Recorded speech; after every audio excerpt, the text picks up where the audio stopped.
Hello friends, मैं आपका mentor AK Singh और आज फिर हम UGC नेट लाइब्रेरी साइंस की तैयारी करेंगे। और लाइब्रेरी साइंस में आज का टॉपिक क्या है, यानी कि यूनिवर्सल नॉलेज हमने पढ़ ली थी।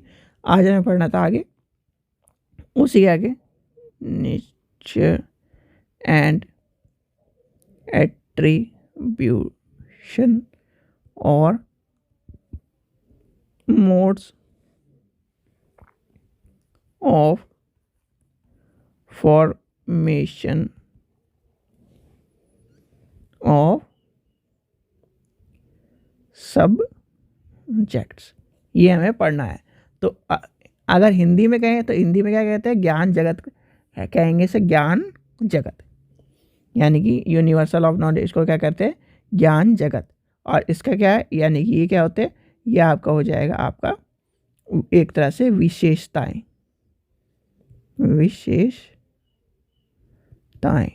ठीक है। नेचर आपकी प्रकृति, ठीक है। तो चलिए सबसे पहले लेके चलते हैं अपने ज्ञान जगत से लेके चलते हैं, यानी कि knowledge of information. Knowledge of information आपको मैंने बता ही दिया था कि यानी कि नॉलेज या फिर यूनिवर्सल नॉलेज लेके चलते हैं।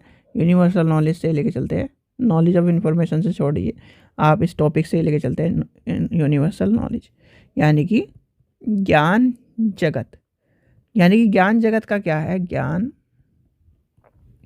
जगत। तो ज्ञान जगत को क्या कहेंगे, यानी कि ज्ञान जगत एक तरह का, यानी कि ज्ञान जगत यानी कि यूनिवर्स ऑफ नॉलेज आपको मैंने बताई थी।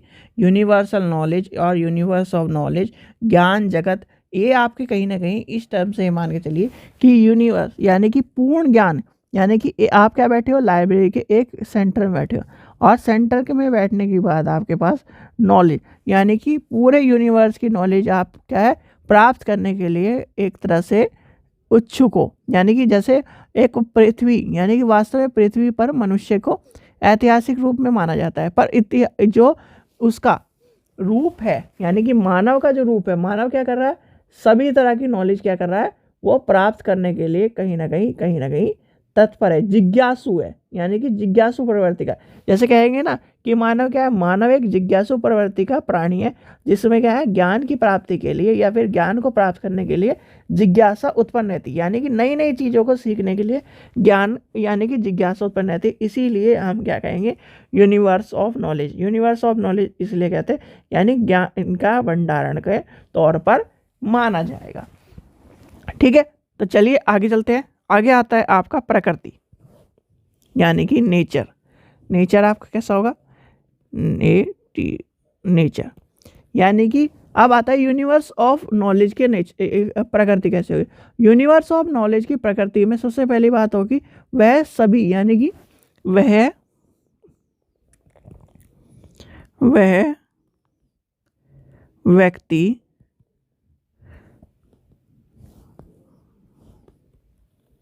व्यक्ति छोड़िए, इसमें आ जाएगा जिज्ञासा उत्पन्न, यानी कि क्या है, यूनिवर्स ऑफ नॉलेज में क्या होगा, जिज्ञासा उत्पन्न करने के लिए सबसे पहले बात रहेगी, ज्ञान की प्राप्ति में प्राथमिकता रहेगी कि, यानी और उसमें क्या रहेगा, यानी कि ज्ञान का सृजन होता रहेगा। क्या होगा, ज्ञान का, लिखिए, लिख भी देते हैं, ज्ञान का सृजन।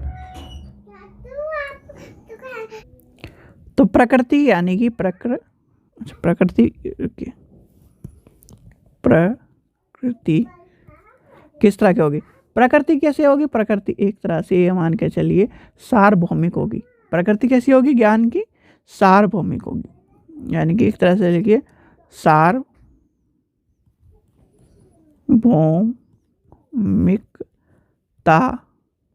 होगी। प्रकृति कैसी होगी, और यानी कि प्रकृति कैसी होगी, यानी कि ज्ञान की प्रकृति एक तरह से ऐसी होनी चाहिए जो सामाजिक रूप से या फिर एक नई पीढ़ी या भविष्य आने वाली पीढ़ी को पूर्ण ज्ञान, यानी कि ज्ञान से निखारने वाली होगी, ज्ञान के विकास करने वाली होगी, वास्तविकता की समझ देने वाली होगी, वास्तविकता की ज्ञान का देने वाला होगा। और कहीं ना कहीं यूनिवर्स, यानी कि यूनिवर्स ऑफ नॉलेज एक तरह से ये मान के चलते हैं, प्रकृति ऐसी होगी, यूनिवर्स ऑफ नॉलेज जैसे कि मान के चलते हैं कि यहाँ पर क्या है, यानी कि ये ए देश है, ये बी देश है, बी देश है, ये सी देश है।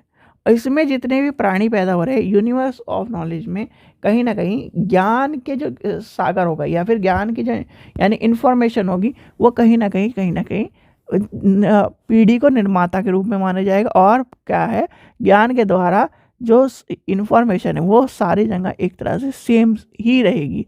यानी कि ज्ञान की जो यानी कि नॉलेज है और इंफॉर्मेशन है वो कहीं ना कहीं सेम रूप से कहीं ना कहीं व्यक्ति के विकास के रूप में, कार्य रूप में साझा होगी और व्यक्ति को क्या है, अनुभव प्रदान करेगी। क्या करेगी? अनुभव प्रदान करेगी। चलिए आगे चलते हैं। फिर आता है इसके बारे में कि जो व्यक्ति की यानी कि ज्ञान का यानी कि प्रकृति है, प्रकृति ऐसी होगी कि ज्ञान क्या होगा, स्थानांतरण होगा। यानी कि ज्ञान क्या हो जाएगा, एक तरह से स्थानांतरण हो जाएगा। क्यों?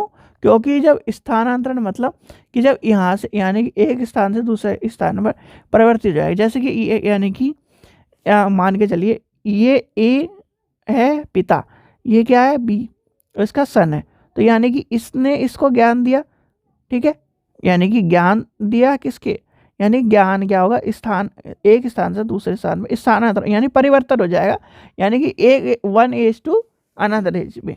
क्यों? क्योंकि हमें क्या कहें, यूनिवर्स नॉलेज की बात करें और यूनिवर्स नॉलेज में सार्वभौमिकता, इस तरह की चीज़ें आपको देखने के लिए कहीं ना कहीं मिलेंगी।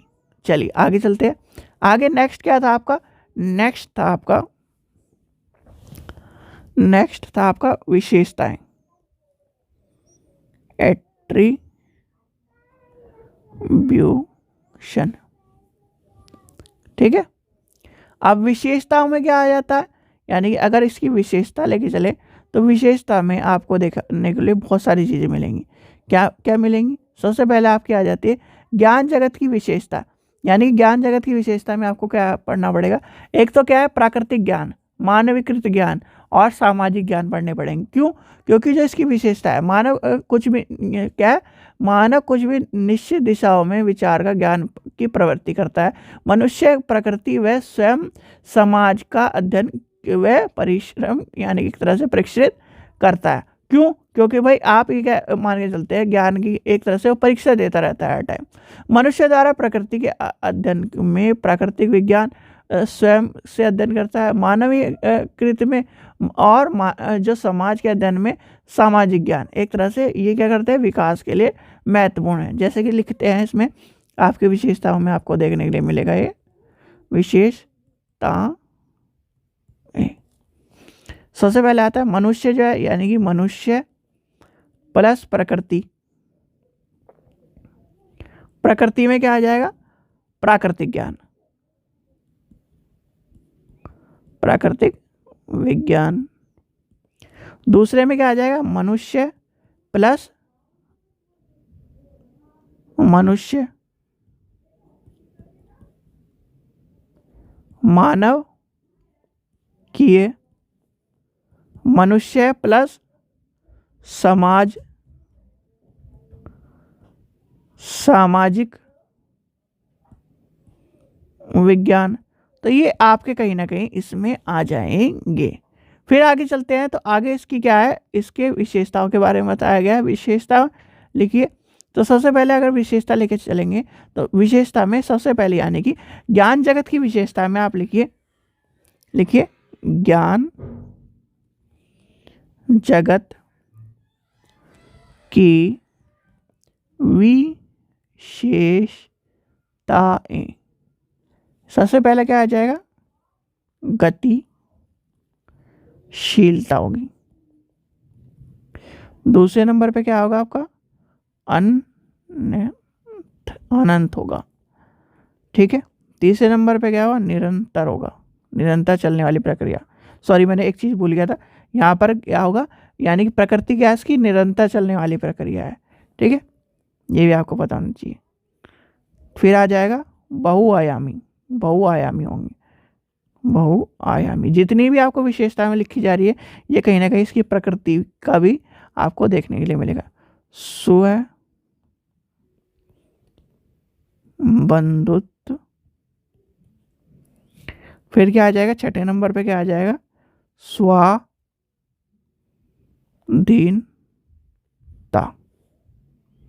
क्या आ जाएगा? स्वाधीनता। 7वें नंबर पे क्या आ जाएगा? प्रगतिशील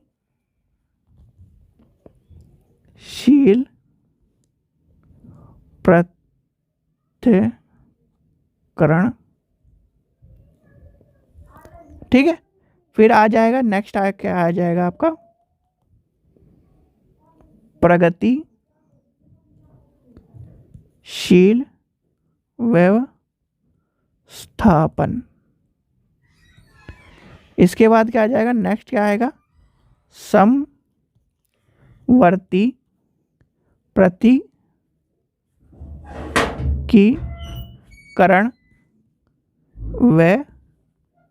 व्यवस्थापना।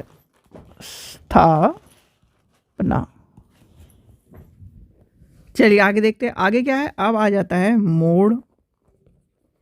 Modes of formation of subjects. ठीक है, ये पढ़ना है हमें। चलिए तो इसे पढ़ते हैं, यानी कि हिंदी में क्या कहेंगे इसे? विषय निर्माण की विधि। ज्ञान। ठीक है, तो इसमें क्या होगा? ज्ञान जगत की, यानी ज्ञान जगत का विकास अथवा नवीन वर्गों का निर्माण का अध्ययन करने के लिए सबसे पहले क्या किया था? करने के लिए क्या किया था? FID के तत्कालीन महासचिव डॉन, यानी कि देखिए महासचिव कौन थे? डोनिकर डेविस ने क्या किया था? ने रंगानाथन को लिखा लेख लिखने के लिए आमंत्रित किया था। इस लेख में डॉक्टर रंगानाथन ने ज्ञान की विशेषता, ज्ञान जगत की संरचना, विषय का निर्माण की विधि, ये सब आपको लिखवा देता हूँ मैं। क्या कह रहा था रंगानाथन ने? ज्ञान की विशेषता लिख लीजिए, क्योंकि इस तरह के क्वेश्चन आपको देखने के लिए। ज्ञान की विशेषताएं, ज्ञान जगत की संरचना, विषय निर्माण विधि आदि पर अपने विचार को लिपिबद्ध करने के लिए कहा था। इस प्रकार रंगानाथन जी ने 1950 में विषय का निर्माण में 4 प्रकार को विभाजित किया गया था। किस किस को, यानी कि किस क्या करा उन्होंने? 4 प्रकार को में विभाजित किया। अब 4 प्रकार कौन से हैं लिखिए। पहले आपको समझ, यानी कि आपको समझ में आ गया कि जो क्या थे? डोनर, यानी कि डॉनकर ड्यूवस ने रंगनाथन जी को एक पत्र लिखा और आमंत्रित करा और कहा जी ज्ञान के विशेषताओं के इनके बारे में आप हमारे विचार जो हैं, अपने विचार जो हैं हमारे लिपिबद्ध करके हमें दिखाइए। ठीक है, फिर उन्होंने क्या करा? रंगनाथन जी ने क्या करा? 1950 में विषय के निर्माण के 4 प्रकार में विभाजित किया। किसमें 4 प्रकार कौन से हैं? यानी कि विषयों के निर्माण को 4 प्रकार में डॉक्टर रंगनाथन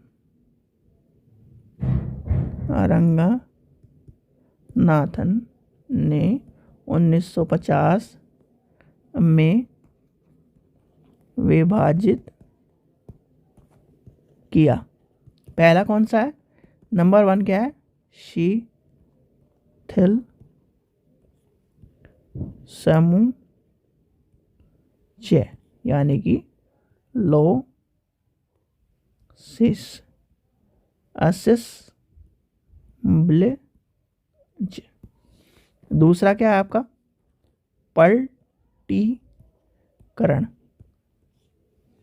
यानी कि दूसरा का लैमिनेशन। ठीक है, फिर आ जाता है तीसरा, आ जाएगा विच्छेदन, यानी कि डिस्क्शन। और चौथा क्या आ जाता है? अनाच्छेदन, यानी कि डीनेशन। ठीक है, अब आता है उसके बाद 1960 में रंगानाथन जी ने 2 और विधियों का निर्माण किया। किसका किया? 2 और विधियों का निर्माण किया। 2 और विधि कौन सी? यानी कि यहाँ तक आप क्या आ जाएगी, ये आ जाएगी 4। 2 और विधि कौन सी है? यानी कि 1960 में रंगानाथन जी ने 2 और विधियों का 2 न्यू विधियों का निर्माण किया।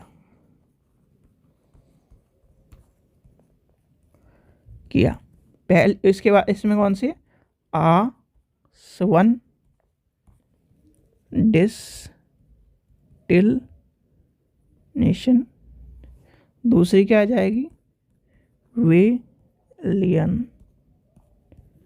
फ्यूजन। ठीक है, ये आ जाएंगी। तो इसमें क्या है, यानी कि आपको सीधे के सीधे अब कितने पढ़ने हैं, यानी कि 4 और 2, यानी कि 4 और 2 कितने हो जाएंगे? 6 आपको कहीं ना कहीं इसके अंदर पढ़ने। और 6 कैसे कैसे हैं, यानी कि 6 के अंदर सबसे पहले आ जाएगा, यानी कि सबसे पहले वाले के अंदर भी 3 है, यानी कि 3 प्रकार है काइंड, यानी कि फर्स्ट काइंड, सेकंड काइंड और थर्ड काइंड, यानी कि पहला प्रकार, दूसरा प्रकार और तीसरा प्रकार। फिर आ जाता है पलटीकरण में, आ जाएगा पलटीकरण में 2 प्रकार है, पहला प्रकार और दूसरा प्रकार। फिर आ जाएगा विखंडन में विच्छेदन और अनुच्छेदन, ये आ जाएंगे। फिर आ जाएगा फ्यूजन यानी कि विलयन, और ये आ जाएगा आपका। इस तरह से आपके कहीं ना कहीं आपको देखने के लिए मिलेंगे। जैसे आपका मान के चलते हैं, पहला आ जाएगा पहला है, यानी कि पहला आपका कहाँ है, यानी कि पीछे चलते हैं हम, पहला ये आ जाएगा, ये आ जाएगा शीतलन समुच्चय। तो इसमें क्या होगा, एक तरह से जो शीतलन अर्थ, यानी इसका अर्थ क्या है, 2 या 2 से अधिक विषय की मंडलीकरण, यानी कि 2 या 2 से अधिक विषय या विषयों का मंडली जो एक तरह से क्या करती है। जैसे आपको मान के चलते हैं हम, इस प्रकार के जो विषय होते हैं वो क्या होते हैं, परस्पर संबंधित अध्ययन करने के लिए यानी एक तरह से कॉम्प्लेक्स सब्जेक्ट के रूप में माने जाते हैं। जैसे मान के चलते हैं हम जैसे आपका हो जाता है कि सामान्य रिलेशन में आ जाएगा। इस प्रकार के संबंध में 2 या 2 से अधिक विषय को एक विचारों में सामान्य संबंध में अध्ययन किया जाता है। जैसे मैथ और केमिस्ट्री, क्या हो जाता है, मैथ और केमिस्ट्री। मैथ फॉर इंजीनियरिंग, क्या हो जाएगा, मैथ फॉर इंजीनियरिंग। और एक तरह से ये मान के चलिए जैसे तुलनात्मक हो गया, comparative study of library science and physics. तो ये हो जाएगा कंपैरेटिव स्टडी। इस तरह के अंदर इसके अंदर चलते चल जाएंगे। ठीक है, आपको रिलेशन पढ़ने के अंदर आपको समझ में आते रहेंगे।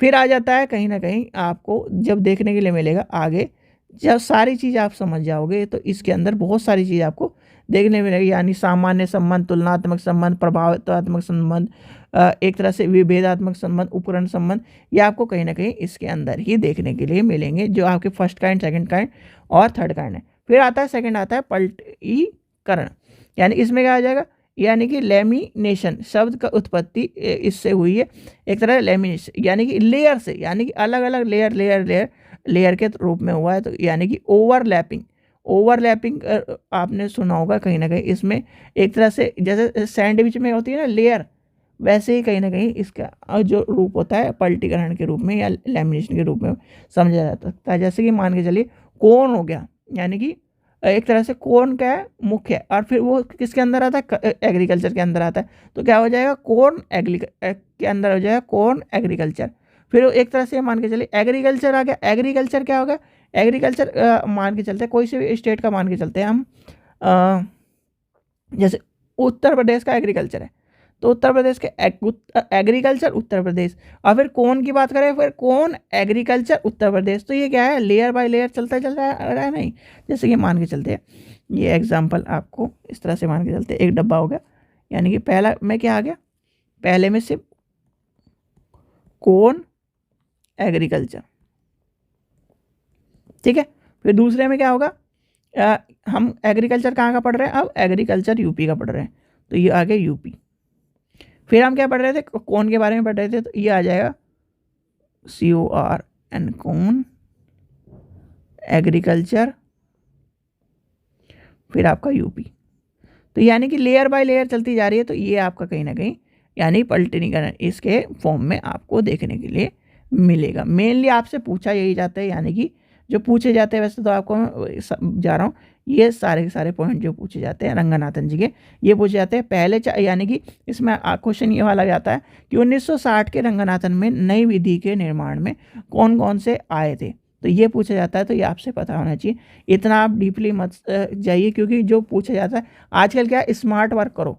स्मार्ट वर्क में आप क्या इन सब चीज़ों को समझो, और डीपली जितना घुसोगे उतना ही टाइम वेस्ट होगा। ठीक है, यानी इसलिए मैं इस चीज़ पे छोड़ रहा हूँ कि आगे आपको ज़्यादा चीज़ों को बताना ना पड़े, ज़्यादा समझाना ना पड़े, और ज़्यादा आपको दिमाग में जब एक्स्ट्रा चीज़ लेके चलोगे तो फिर जो चीज़ इंपॉर्टेंट है वो भी कहीं ना कहीं भूल जाओगे।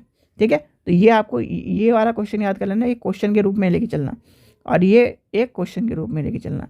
ठीक है, तो ये यानी कि 6 के 6 याद कर लीजिए। और पहले क्या, यानी पहले कौन कौन से आए, इसमें आए, दूसरे में कौन कौन से आए, इसी आए। ठीक है, तो ये था आपका मोड्स ऑफ सब्जेक्ट जो आपको पढ़ना था। आशा करता हूँ आपको वीडियो पसंद आई। वीडियो पसंद आए तो लाइक करें, चैनल को सब्सक्राइब करें, और वीडियो को ज़्यादा से शेयर करें। और जो भी स्टूडेंट तैयारी कर रहे हैं वो अपना जो प्रैक्टिस सेट चल रही है, यानी प्रैक्टिस सेट कौन करा रहा है, रितु मैडम जो प्रैक्टिस सेट करा रही है, उस प्रैक्टिस सेट को करते रहें। क्योंकि प्रैक्टिस सेट अगर आपने छोड़ा, क्योंकि जितना लाइब्रेरी में क्या है, लाइब्रेरी में सारा का सारा हिस्ट्री है, और हिस्ट्री का मतलब ये है कि आप जितनी प्रैक्टिस करोगे, जितने क्वेश्चन को याद करोगे, वही सबसे ज़्यादा आपके लिए इम्पोर्टेंट रहेंगे। और क्वेश्चन आपने एक ये मान के चलिए, क्वेश्चन पे क्वेश्चन आपने प्रैक्टिस कर ली, प्रैक्टिस क्वेश्चनों की कर ली, तो क्वेश्चनों की प्रैक्टिस का मतलब ये है आपने अपनी क्या है, आधी समस्या को हल कर लिया। क्या कर लिया, आधी समस्या को हल कर लिया। क्योंकि भाई बच्चे थ्योरी तो, यानी ये मान के चलिए थ्योरी तो सब जानते हैं, लाइब्रेरी में क्या करते हैं, थ्योरी तो मैक्सिमम मान के चलते हैं 70% थ्योरी जो होती है, 60-70% जो भी जिसने भी क्लास करी है वो कहीं ना कहीं जानता है।